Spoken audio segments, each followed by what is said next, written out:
I did want to ask you about the writing of this book, because this is a very uplifting book, but it's also a very painful book to read. It was actually, as Sean had mentioned, this was actually one of the most difficult books I've had to read in a very, very long time.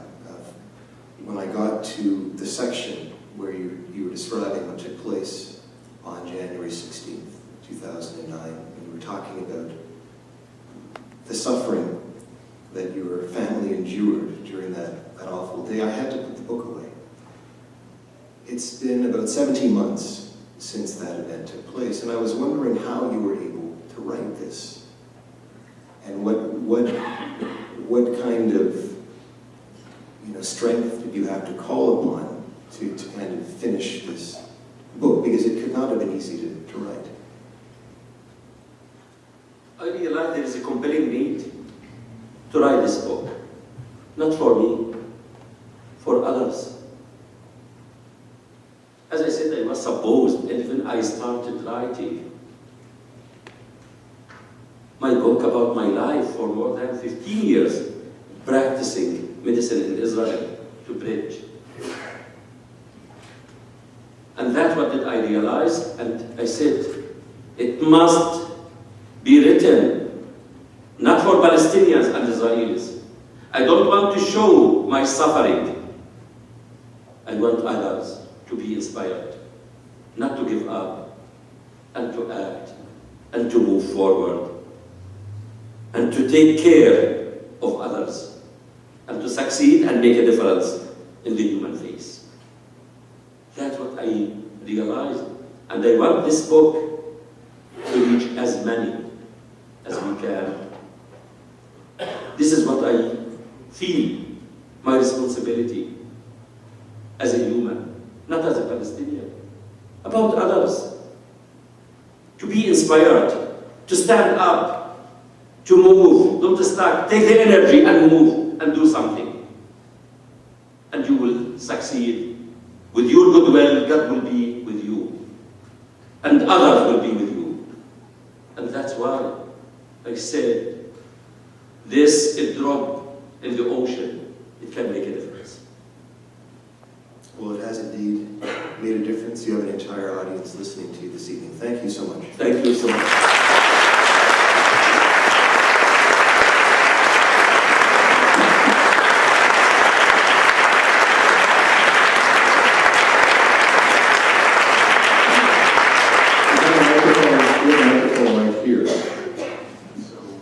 We are going to be taking questions. Please, sir.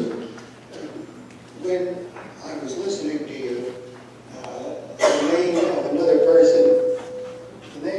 person came to mind, and I'm wondering if you would comment on this name, Daniel Barenboim.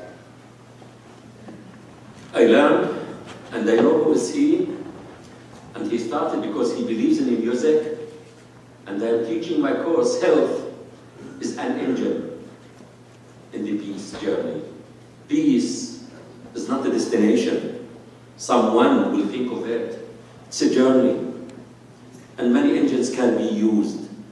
Music, sport, health. We should just state for the record, perhaps not everyone knows who Daniel Barenboim is, but he's an internationally renowned musician. He's a conductor, also a brilliant virtuoso piano player, who over the years has worked very closely with Dr. Edward Said. And he joined Dr. Edward Said, God bless his soul, and they did a great job. And that's what do we want. There are many unsung heroes in this world, and each of you can be the same. So just do as they are doing.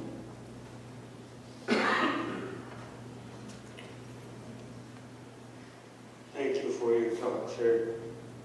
Forgive me for being skeptical. I'm a French Canadian from way back here in Canada. We've tried to pull together as two solid suits, French and English, in this country. I think the Jewish people and the Palestinian people have to learn something from us. It was maybe less difficult, but I think we're succeeding in working together as a federation, if you wish, in a multicultural environment. You talk about bridges, we see walls going up, not bridges.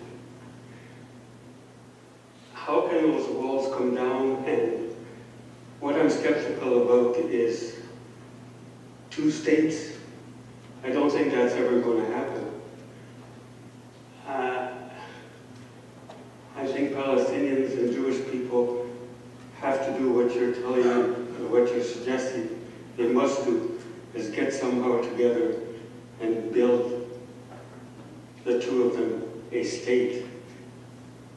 I lived in Morocco for 12 years, and King Hassan always said, when the Palestinians and the Jewish people get together, it's going to be a different world out there. Thank you. Thank you. These walls, which are established by whom? By people like us. And once they are made by people, they can be destroyed by the same people who established and built them. Berlin Wall, it has been destroyed. And that's what do we need to smash those barriers. Also, concerning the 1 state or 2 state solution. As a physician, as an obstetrician and gynecologist, for me, it looks like a woman who's coming in labor, screaming of labor pains, suffering, and I am coming to ask her, what do you want the baby to be, boy or girl? What's his name? Which college? Please deliver the baby. And what do I mean? Save the children, save the Palestinians and the Israelis from their craziness, and then we can think of 1 state or 2 states.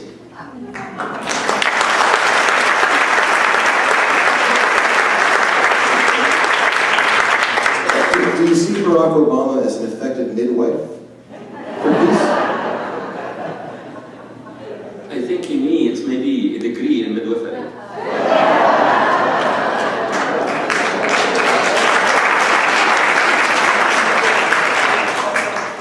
I actually wasn't being facetious. It's actually a serious question. I can say to you, to be honest, I will. Barack Obama, he came with his promises, with goodwill. But sometimes, it's not everything that we can achieve. For him, with his promises, started to have concessions, backwards. And even the faith in what is he doing, the people started to lose the momentum with him. I have to understand the pressure and the situation and his dreams. His dreams is to be re-elected for the 2nd term. Maybe he will take action when he is elected for the 2nd term, because there is no 3rd term, so he can take action.